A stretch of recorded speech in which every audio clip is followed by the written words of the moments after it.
আসসালামু আলাইকুম। আজকে বেশ কিছুদিন যাবৎ ছাগলের খামারে আমরা মাছা তৈরির কাজ করতেছি। খামারে এখন বেশি পরিমাণে ছাগল হয়ে গেছে।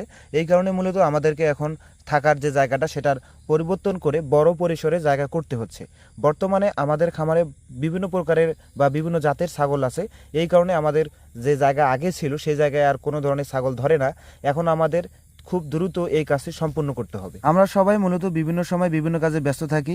আমাদের ডেইলি যে একটা রুটিন আছে গরুর খামারে, ছাগলের খামারে, এই কাজগুলো আমাদের প্রতিদিন করতেই হয়। এই কারণে মূলত আমরা যখন ফ্রি থাকি সেই সময়টা আমরা আলাদাভাবে যে কাজটা আমাদের করা দরকার খামারের জন্য সেই কাজটা আমরা তখন করি। আজকে আমরা একটু ফ্রি আছি, আমি, বাবা আর রবিদা সহ এই কাজটা শুরু করেছি। এই কাজটা সম্পূর্ণ করতে আমাদের আরও একদিন সময় লাগবে এবং তখন আমরা পুরোপুরিভাবে ছাগলকে এখানে রাখতে পারবো। খামারে এখন বেশি পরিমাণে ছাগল হয়ে যাওয়ার কারণে আমাদের থাকার যে জায়গাটা সেটা সংকটের মধ্যে পড়তে হয়। এই কারণে কিছু ছাগলকে বেশ কিছুদিন যাবৎ মাটিতে রেখেছিলাম এবং আমি লক্ষ্য করি ছাগলগুলো ঠিকমতো মাটিতে থাকতে চায় না, সবসময় প্রায় দাঁড়িয়েই থাকে। সারা রাত পর্যন্ত দেখি যে তারা দাঁড়িয়েই থাকে। এই কারণে মূলত এই কাজটা দ্রুত করার চেষ্টা করতেছি। সম্মানিত ভিউয়ার্স, আপনারা সবসময় চেষ্টা করবেন ছাগলকে মাছা পদ্ধতিতে লালন পালন করার। আপনারা যদি ছাগলকে মাছা পদ্ধতিতে লালন পালন করেন, এতে করে আপনারা ছাগলের অনেক ধরনের রোগবালাই থেকে মুক্তি পাবেন। ছাগলকে আপনারা কখনোই ভেজা এবং স্যাঁতস্যাঁতে জায়গায় রাখবেন না, মাটিতে রাখবেন না। এতে করে তার বিভিন্ন ধরনের রোগবালাইয়ের সম্ভাবনা দেখা দেয় এবং বিভিন্ন সময় দেখা যায় ছাগল মারা যায় এবং আপনাদের সেই সময় লসের সম্মুখীন হতে হয়। আপনারা সব সময় চেষ্টা করবেন ছাগলকে মাছা পদ্ধতিতে লালন পালন করা। আমি আমার ছাগলের খামারের মাচাটা একটু আলাদা সিস্টেমে তৈরি করব, যাতে করে মাচার নিচে যে ছাগলের ময়লা আবর্জনাগুলো থাকবে সেগুলো যাতে করে আমি খুব দ্রুত এবং খুব তাড়াতাড়ি সেগুলো পরিষ্কার করতে পারি।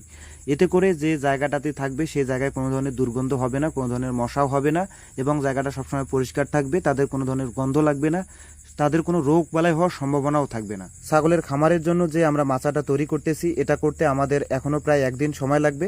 আশা করি আমরা আগামীকাল এই কাজটা সম্পূর্ণ করতে পারবো। ছাগলকে যদি আপনারা মাচা পদ্ধতিতে লালন পালন করেন তাহলে দেখবেন আপনাদের খামারে কোনো ধরনের পা ফুলা রোগ বা পচা রোগ হবে না। একটি ছাগল যখন মাচাতে থাকবে তার মলমূত্র সব নিচে পড়ে যাবে, এতে করে তার কোনো ধরনের রোগ বালাই হওয়ার সম্ভাবনা থাকবে না, ঝুঁকিটা অনেক কম থাকবে। ছাগলের জন্য মাচা একটি গুরুত্বপূর্ণ বিষয়। এর কারণ হচ্ছে ছাগল যখন আপনারা মাচাতে থাকবে তার শরীরটা সবসময় সুস্থ থাকবে, পরিষ্কার পরিচ্ছন্ন থাকবে, তার আশেপাশে কোনো ময়লা আবর্জনা থাকবে না, প্রস্রাব পায়খানা বা মলমূত্র যেগুলো আছে সেগুলো সব মাটিতে পড়ে যাবে আর কোনো ধরনের রোগ বালাই হওয়ার সম্ভাবনাই থাকবে না। একটি ছাগলের খামারের মাচা দেওয়ার আগে আপনারা আগে লক্ষ্য করবেন আপনারা যে মাচাটা দিচ্ছেন তার নিচে যে ফাঁকা জায়গাটা আছে সেই জায়গা থেকে যে মলমূত্রগুলো আছে সেগুলো সাথে সাথে আপনারা পরিষ্কার করতে পারতেছেন কি। মলমূত্রগুলো যদি আপনারা সাথে সাথে পরিষ্কার করতে না পারেন তাহলে দেখবেন সেই জায়গাতে কিন্তু দুর্গন্ধের সৃষ্টি হবে এবং এখানে কিন্তু আপনার মশা মাছি আসবে এবং ছাগলের বিভিন্ন ধরনের রোগ বালাই হওয়ার সম্ভাবনা দেখা দেবে। সম্মানিত ভিউয়ার্স, আশা করি আগামীকালের ভিডিওর মাধ্যমে আমি সম্পূর্ণ মাছা দেওয়ার সিস্টেমটা দেখিয়ে দিতে পারবো। আজকের ভিডিওটা এ পর্যন্তই। সবাই ভালো থাকবেন, সুস্থ থাকবেন। দেখা হবে পরবর্তী আর একটা কোনো ভিডিওতে। খোদা হাফেজ।